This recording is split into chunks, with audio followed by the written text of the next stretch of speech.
Olá, eu sou o Marcos Vinícius, bem-vindos ao Portal Luz do Oriente, o seu canal ao encontro da espiritualidade.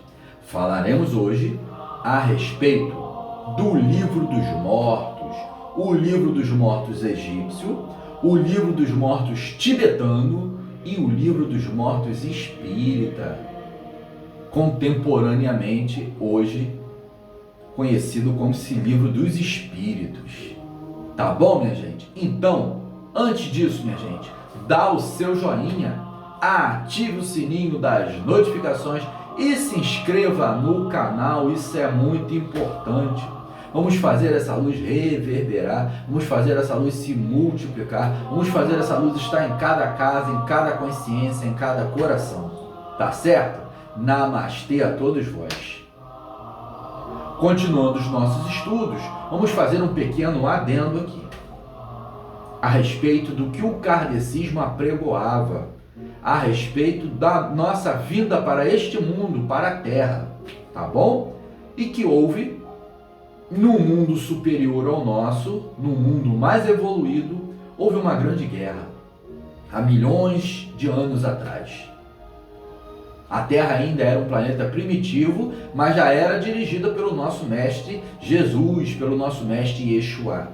E aí algumas raças foram degradadas para a Terra.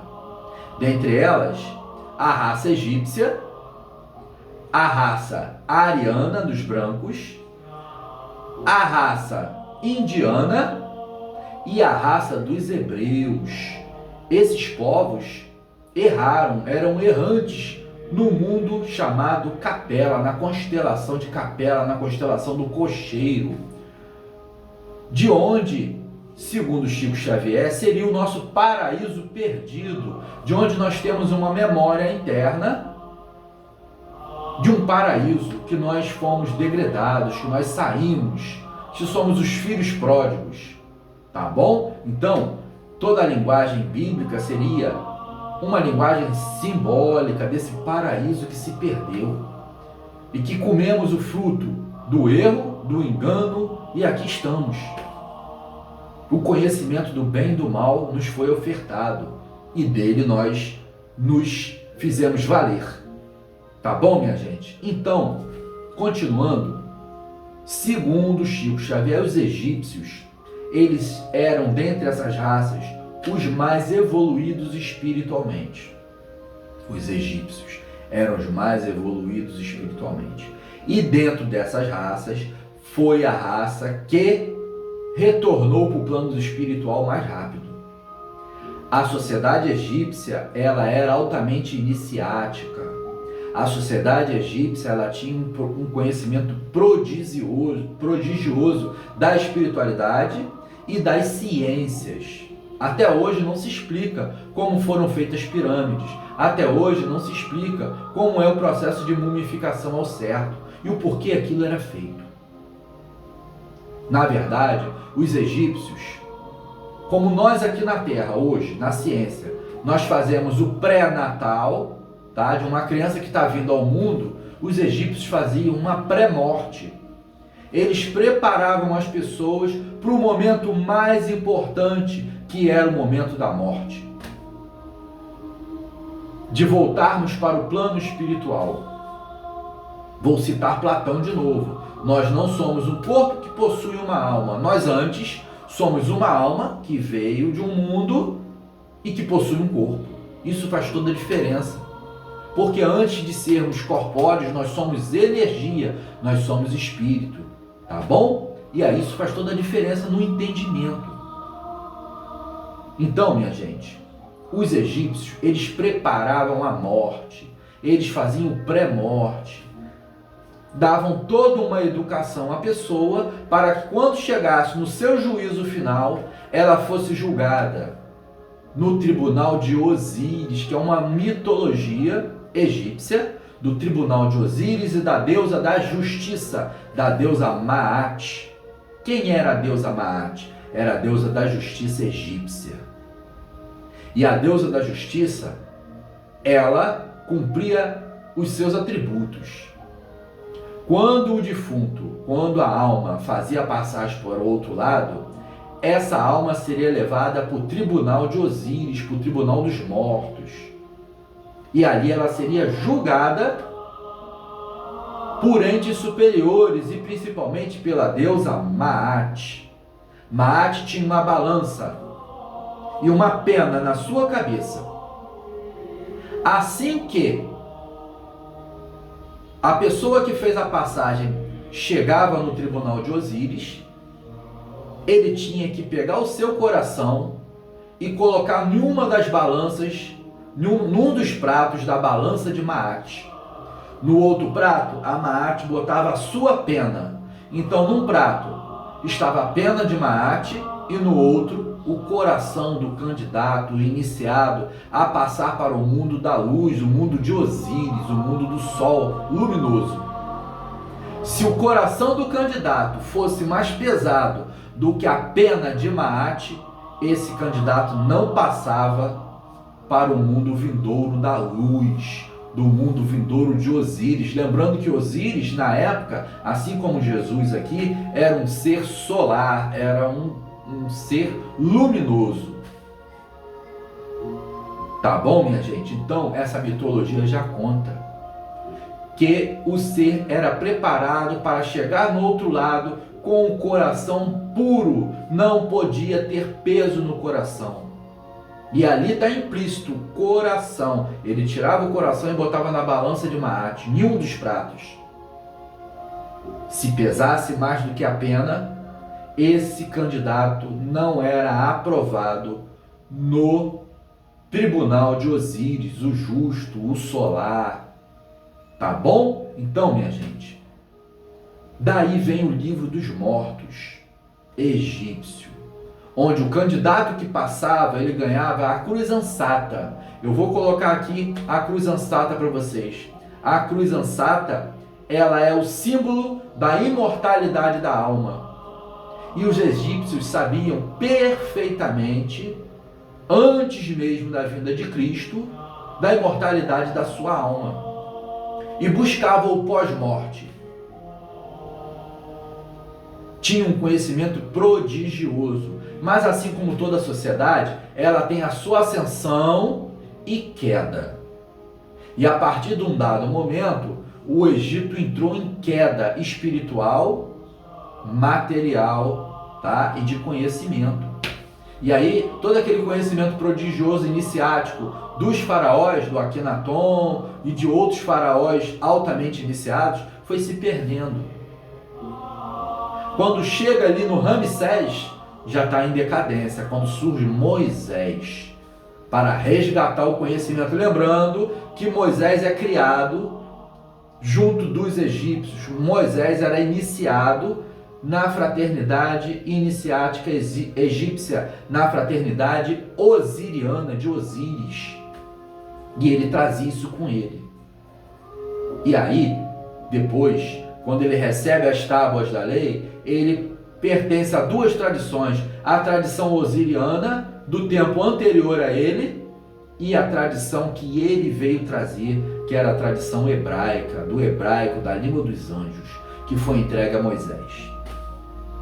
Então, minha gente, nós temos o livro dos mortos egípcio. Para isso, era estudado o caminho da morte até chegar à luz. Qual o caminho que fazia o que hoje nós chamamos de umbrais? Como que esse espírito passava para o pós-mortem?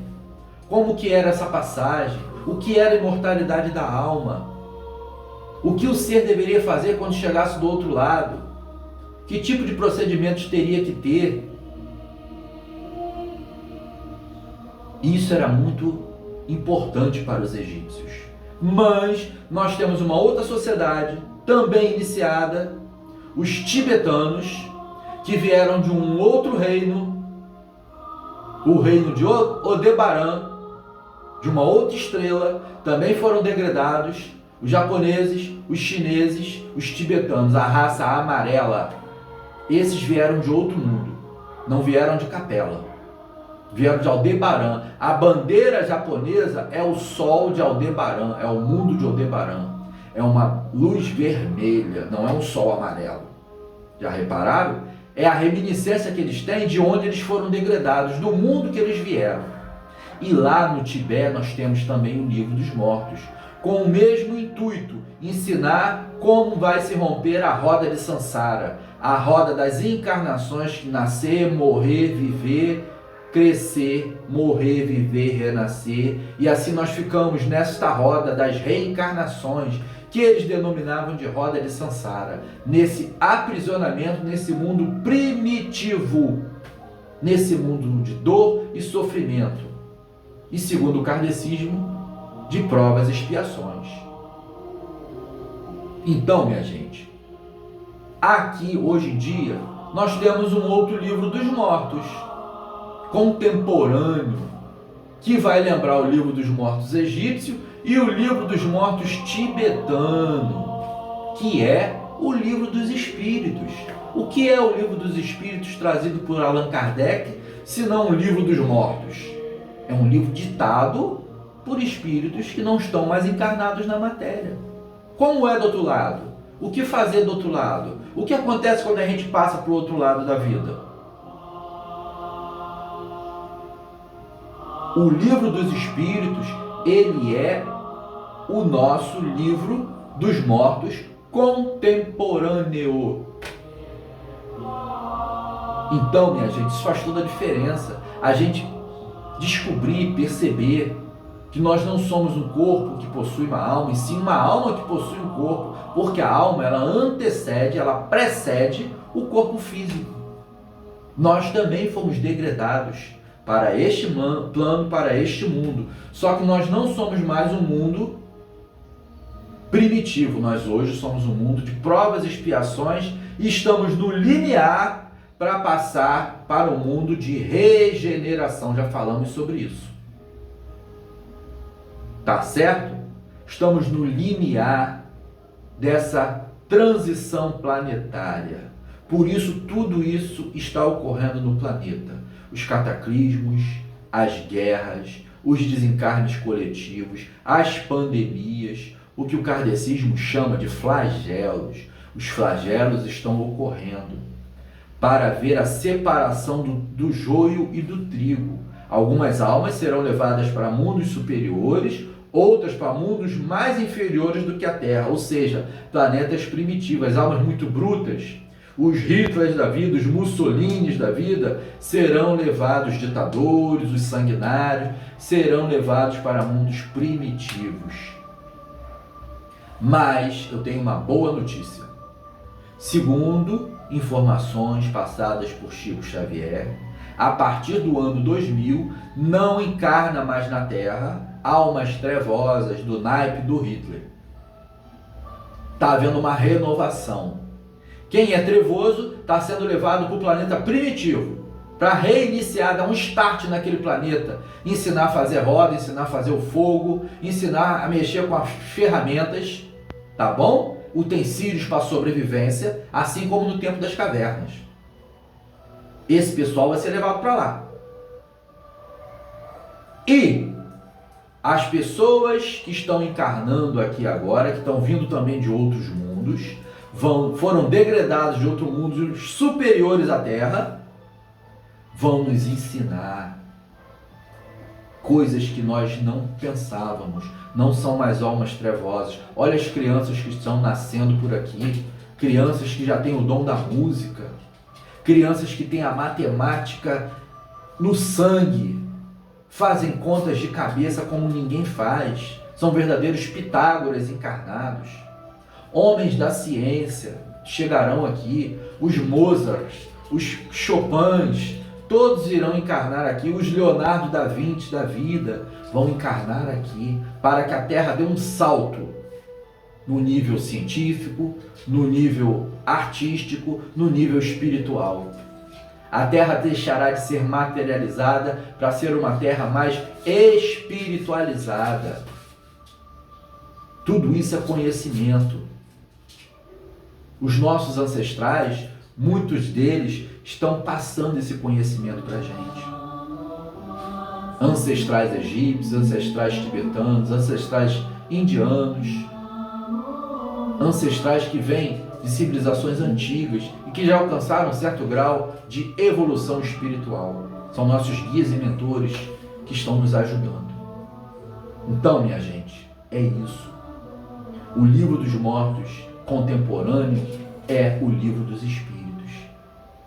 Nele nós temos as informações de como é do outro lado. Lembrando que esse plano nosso é um plano que está evoluindo, é um plano que, segundo a Cabala, é um plano que só tem 10% da luz divina, e nós devemos parar para pensar nisso. Olha para o mundo, olha para a África, olha para a Ucrânia, olha para o Rio Grande do Sul, olhe para o Iêmen,